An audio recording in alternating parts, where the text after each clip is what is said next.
ओम नमः शिवाय, जय महाकाल। आप सबको पता है कि श्राद्ध पक्ष का बहुत ही प्यारा सा महीना चल रहा है और आज हम लोग इस वीडियो में 11, 13 और 51 वाले उपाय को समझेंगे, जो कि पूज्य गुरु जी की कथा से सुन के बहुत अच्छे से आपको बताऊंगा। बहुत प्यारा सा, बहुत सुंदर उपाय है। अभी जो कथा गुरु जी की कोटा में चल रही है उसी में इस उपाय को बताया गया, तो मुझे लगा आप सबको याद ज़रूर दिलाना चाहिए। कैसे करना है, कब करना है, पूरी बात बताऊंगा। सिर्फ सुनते जाएं, समझने की कोशिश करिएगा। ठीक है, चलो समझते हैं। स्क्रीन पर आपको दिख रहा होगा शहद, है ना। इस उपाय के लिए हमें कुछ भी लेने की ज़रूरत नहीं है, सिर्फ और सिर्फ आपको लेना होगा शहद। ठीक है, शहद लिया, ज़्यादा नहीं, 1 चम्मच शहद लेना। इस शहद को लेके जाना और चाहे तो तांबे का लोटा ले लो, चाहे स्टील ले लो, या फिर कोई सा भी जल का पात्र ले लो। उसमें जल पहले भर लेना अपने घर से और उसके बाद उस 1 चम्मच शहद को डाल देना, है ना। डाल दिया। अब इस कलश को उठाना और लेके चले जाना कहाँ पे, महादेव के शिवलिंग के पास में, पूरे पितृपक्ष के दौरान किसी भी एक दिन। अब सबसे पहले ये समझ लो कि ये फायदा कहाँ पे करेगा। 2 जगहों पे आप इसका इस्तेमाल कर सकते हैं। पहला, अगर आपको लग रहा है कि आपके घर में बहुत ज़्यादा लड़ाई झगड़े क्लेश हो रहे हैं, नेगेटिव एनर्जी घर में बहुत है, बीमारी बहुत ज़्यादा है, तो इस उपाय को घर में कर सकते हैं। दूसरा, जिन भी मेरे भाई बहन का व्यापार है, दुकान है, कोई ठेला है, कोई शॉप है, वहाँ पे ग्राहक नहीं आ रहे हैं, तो भी इस उपाय को कर सकते हैं। ठीक है, अब ये 11, 13, 51 क्या है समझते हैं। सबसे पहले फेस रखेंगे उत्तर दिशा, नॉर्थ डायरेक्शन में, और आपके पास में जो तांबे के लोटे में फिर किसी भी पात्र में शहद वाला जल है वो महादेव के शिवलिंग के ऊपर समर्पित करेंगे, कुंदकेश्वर महादेव के नाम से। किसके नाम से? कुंदकेश्वर महादेव के नाम से समर्पित करना। जब समर्पित कर दोगे ना, तो देखोगे कि जो जल होगा बहता हुआ जलाधारी से नीचे गिरेगा। जिस जगह से नीचे गिर रहा है उस जल को यहाँ से क्या करोगे, रोक लेना।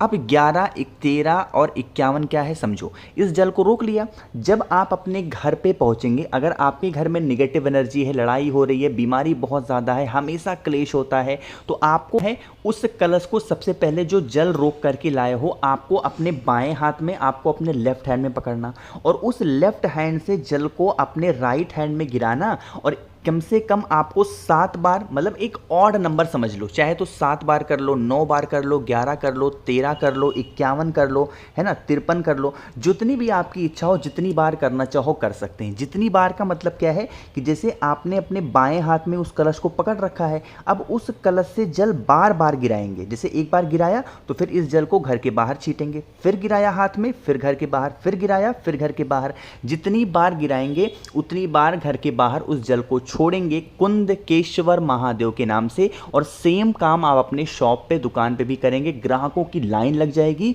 और अगर घर पे कर रहे हैं तो बीमारी प्रवेश नहीं करेगी और आपके घर में हमेशा शांति बनी रहेगी। ठीक है, एक चीज़ का ध्यान रखना, जितनी भी बार आपको अपने हाथों में इस कलश को गिराओगे तो ऑड नंबर में गिराना। ऑड नंबर का मतलब क्या है, चाहे तो 7 बार कर लो, 9 बार करो, 11 बार, 13 बार, 15 बार, 21 बार, 51 बार, 101 बार, इस तरीके से। ठीक है ना, बात आ रही समझ में। तो इस तरीके से उपाय को करके देखेंगे इस पितृपक्ष के दौरान और आपके पितृ इससे भी खुश रहेंगे। कुंदकेश्वर महादेव के नाम से इस उपाय को करना होगा। समझ में आई बात। चलो, तो यहाँ पर हम सभी लोगों ने पितृपक्ष पे करने वाले पहले उपाय की बात कर ली है, जो कि कोटा में बताया गया था गुरु जी के द्वारा। अब इसी में हम लोग बात कर लेते हैं अपने दूसरे उपाय की भी। दूसरा उपाय बहुत प्यारा है, बहुत सुंदर है। अब समझो सबसे पहले कैसे करना है, लेकिन उससे पहले बता दूं कि इस वीडियो का हम लोग टारगेट रखते हैं सिर्फ और सिर्फ 5000 लाइक। मुझे पूरी उम्मीद है कि आप लोग पूरी ज़रूर करेंगे। ठीक है, देखो अब स्क्रीन पर क्या है ना, जो हरी वाली दूर्वा आती है वही लोगे, लेकिन यहाँ पे थोड़ा सा डिफरेंट लेना है। डिफरेंट कैसे, हमें 3 गांठ वाली मात्र एक दूर्वा लेनी है। कौन सी? 3 गांठ वाली। जैसे कैसे होती है 3 गांठ वाली, मान लेते हैं कि दूर्वा की डंडी है ना। अब डंडी में भी गांठ बने होते हैं, ऐसे छोटे छोटे गांठ होंगे, तो 3 गांठ उसमें होने चाहिए। जैसे मैं बना रहा हूँ, मान लेते हैं कि 3 गांठ हैं। पहचानोगे कैसे? जैसे ये जो गांठ होती है ना, इस गांठ से होती हुई दूर्वा निकली हुई होती है कुछ इस तरीके से, ऐसे ऐसे करके, तो आप समझ जाओगे। बड़ी दूर्वा है तो उसको तोड़ लेना, सिर्फ और सिर्फ उसमें 3 ही गांठ बचे। मात्र एक दूर्वा लेनी है 3 गांठ वाली। समझ में आई बात। ले लिया, आगे बढ़ते हैं। फिर हमें लेना होगा काली मिर्च। और कितनी काली मिर्च? 3 काली मिर्च आपको लेनी है, बहुत ज़्यादा नहीं लेना। इन दोनों चीज़ों को लेना। आपको फिर लेना होगा एक मतलब कोई से भी पात्र में दूध लेना होगा, कच्चा दूध लेना गौ माता का, ठीक है, गौ माता का कच्चा दूध लेना। जो मैंने आपको काली मिर्च दिखाई उस 3 काली मिर्च को डालेंगे इसी में, और जो मैंने आपको 3 गांठ वाली एक दूर्वा दिखाई है उसको भी इसमें डाल देना। इस कलश को उठाना और लेके चले जाना महादेव के शिवलिंग के पास में, है ना। बहुत परेशान हो, बहुत सारे उपाय करके देख लिए, आपको लगता है पितृदोष खत्म हो ही नहीं रहे हैं, तो फेस रखना उत्तर दिशा, नॉर्थ डायरेक्शन, और उस कलश का जो दूध वाला कलश है पूरा का पूरा महादेव के शिवलिंग के ऊपर समर्पित कर देना। महादेव का जो भी नाम आपको उस टाइम पे याद हो, अवधूतेश्वर महादेव, कुंदकेश्वर महादेव, हाटकेश्वर महादेव, जो भी श्रम्भेश्वर महादेव, जो भी महादेव के नाम से समर्पित करना हो समर्पित करना। और ये जो दूध वाला जल होगा नीचे गिरेगा, जहाँ पे जल गिरता है वह स्थान होता है हमारे पितरों का, मैंने आपको कई बार बता रखा है ना।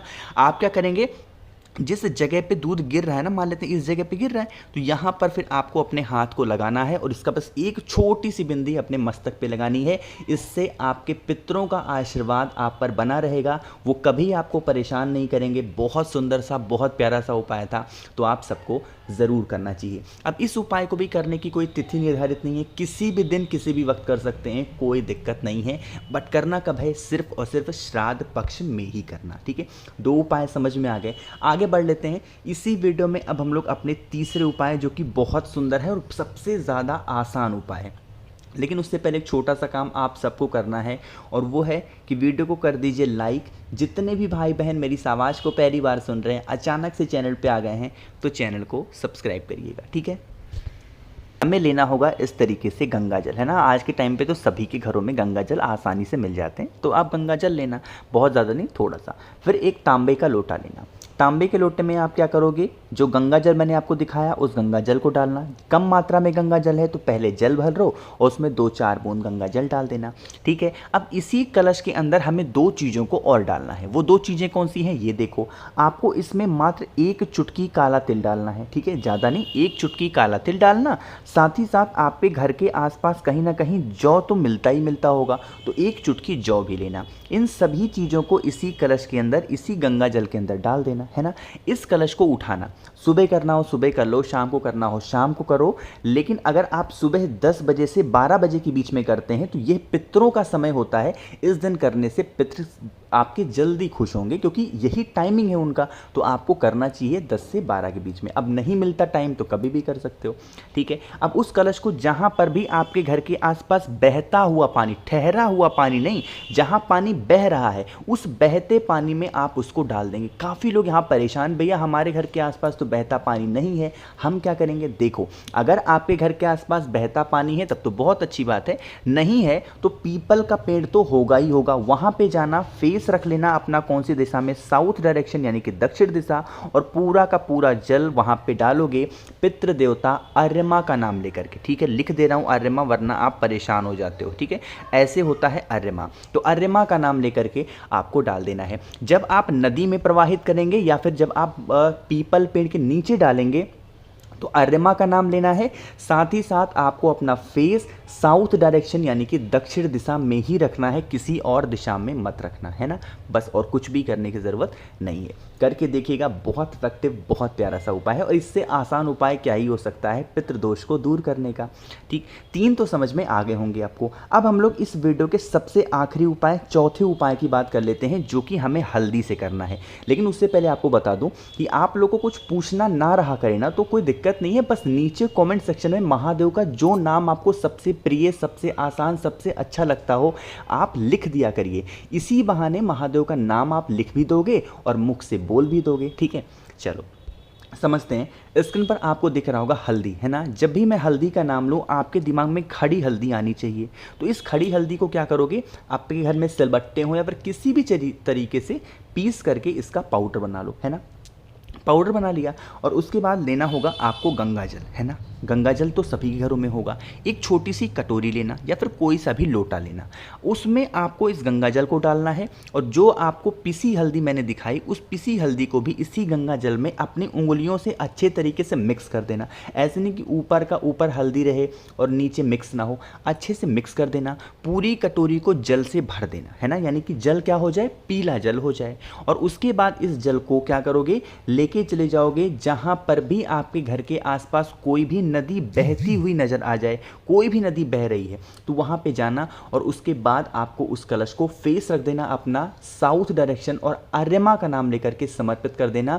इससे भी क्या होता है, जो पितृदोष होता है वो हमेशा के लिए दूर होता है। ठीक है, ये सारे उपाय मैंने आपको पहले ही बता रखे हैं। सारे के सारे उपाय जो गुरु जी की किताब है तर्पण शिव महापुराण की कथा, उसी में बताया गया, वही चीज़ें आपको यहाँ पर बता रहा हूँ। फोटो मैंने बुक की आपको दिखा रखी है, जिसने नहीं देखी है आप देख लो। ठीक है, तो कोशिश की इस पूरी वीडियो में मैंने आप सभी को बहुत प्यारे बहुत अच्छे उपाय बताए हैं। कोई भी चीज़ें समझ में नहीं आई है, कहीं पे भी डाउट लगता है आपको, तो आप हमसे फ़ोन पे बातें कर सकते हैं। उसके लिए आपको हमें फॉलो करना होगा, चाहे तो इंस्टाग्राम या फिर फेसबुक पे सेम आईडी से फॉलो कर सकते हैं, द नेचुरल प्लैनेट 108, है ना। और जितने भी भाई बहन मेरी इस आवाज़ को पहली बार सुन रहे हैं तो चैनल को सब्सक्राइब करिएगा और हाँ, वीडियो को लाइक ज़रूर किया करिए। ओम नमः शिवाय, जय महाकाल।